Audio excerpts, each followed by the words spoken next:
आओ बच्चों आओ, सुन लो एक कहानी, पंचतंत्र से चुन लाए है अनूप की ये बानी। तो बच्चों, आज की कहानी का नाम है सियार की रणनीति। एक जंगल में महाचतुरक नाम का एक सियार रहता था। जैसा नाम महाचतुरक, वैसा ही उसका गुण, बहुत चतुर था वो। एक दिन की बात है, घूमते घूमते जंगल में उसे एक मरा हुआ हाथी दिखाई दिया। हाथी को देखकर उसकी जीभ में पानी आ गया। पानी आया तो उसने सोचा कि चलो आज तो भोज करेंगे। ये क्या, जैसे ही उसने दांत गड़ाया, वो हाथी की चमड़ी को फाड़ ही नहीं सका, क्योंकि हाथी की चमड़ी थोड़ी मोटी होती है। अब वो बेचारा बड़ा मायूस कि इतना बड़ा हाथी उसके सामने पड़ा हुआ है और पूरी प्लेट सजी हुई, भोजन तैयार, लेकिन उसको खा नहीं सकता है वो। अब वो अपना दिमाग दौड़ाने लगा कि कैसे इसकी चमड़ी फाड़ी जाए और खुद को खाया जाए। महाचतुरक था वो, तो इसलिए वो अपना दिमाग दौड़ाने लगा। तभी उसे दूर से शेर आता हुआ दिखाई दिया। शेर दिखाई दिया, बस उसने हाथ जोड़कर अपने राजा को दंड प्रणाम करते हुए कहा, महाराज आपकी जय हो। मैंने आपके लिए आज हाथी मार कर रखा है। आप इसे प्रसाद के रूप में ग्रहण करके फिर मुझे अपना प्रसाद दें। शेर उसके ऊपर हंसने लगा, कहा कि अरे तू बेवकूफ़ है, मैं भला दूसरे का मारा हुआ कोई जानवर कभी खाया है मैंने? मैं नहीं खाऊंगा इसे, मैं इसे छू भी नहीं सकता हूँ, मैं अपना शिकार खुद करता हूँ। अब बेचारा अपनी महाचतुरक अपनी ही रणनीति में मारा गया। खैर, उसने कहा चलो फिर कोई दूसरा उपाय सोचते हैं। दूसरा उपाय सोचने के क्रम में उसने एक लेपर्ड को आता हुआ उधर से देखा। लेपर्ड को आता हुआ देखा, लेकिन लेपर्ड तो बहुत शानदार शातिर होता है। तो उसने अपनी जीभ अपने होठ पर फिराई और कहा कि अरे वाह, आज तो हाथी का मुझे मिला है खाने को मांस, कोई बात नहीं, आज मैं खाऊंगा इसे। इस पर अब सियार ने सोचा कि इसको कैसे बचाया जाए।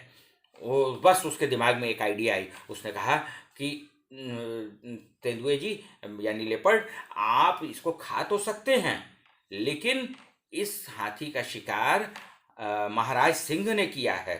तो अगर आप इसको जूठा कर देंगे तो वो आपको भी नहीं छोड़ेंगे। अब पिछली बार उन्होंने एक हिरन का शिकार किया था और मुझे रखवाली करने के लिए छोड़ रखा था, लेकिन उस बीच एक लेपर्ड आके उस हिरन को थोड़ा सा खा लिया था। बस फिर क्या था, राजा शेर का गुस्सा सातवें आसमान पर चला गया, उन्होंने उस लेपर्ड को भी मार दिया था। ओहो, तब तो लेपर्ड बेचारा बिल्कुल घबरा गया। उसने कहा कि नहीं नहीं नहीं, तुम इसकी रखवाली करो, मैं यहाँ से चला भाई, मुझे अपनी जान प्यारी है। बस वो चला गया। अभी भी उसने उम्मीद नहीं छोड़ी थी महाचतुरक ने। उसने कहा कि ठीक है, अब कोई और आएगा तो मैं देखता हूँ इसको। बस तभी दूर से एक चीता आता हुआ दिखाई दिया, मतलब टाइगर। चीते को देखकर उसने कहा कि "अ, चीते जी, आप यहाँ आए हैं, बहुत बहुत स्वागत है आपका। सिंह ने, महाराज सिंह ने इस हाथी को मारा है और मुझे इसकी रखवाली के लिए छोड़ रखा है, लेकिन आप अगर चाहें तो हाथी में से थोड़ा सा आप खा सकते हैं, कोई हर्ज नहीं है। मैं दूर खड़ा होकर रखवाली कर रहा हूँ और आप खाइए, और जब तक आप खाते हैं तब तक मैं रखवाली करता रहूँगा। अगर इस बीच अगर सिंह महाराज आ गए तो मैं आपको जोर जोर से शोर करके आगाह कर दूंगा, आप भाग जाइएगा।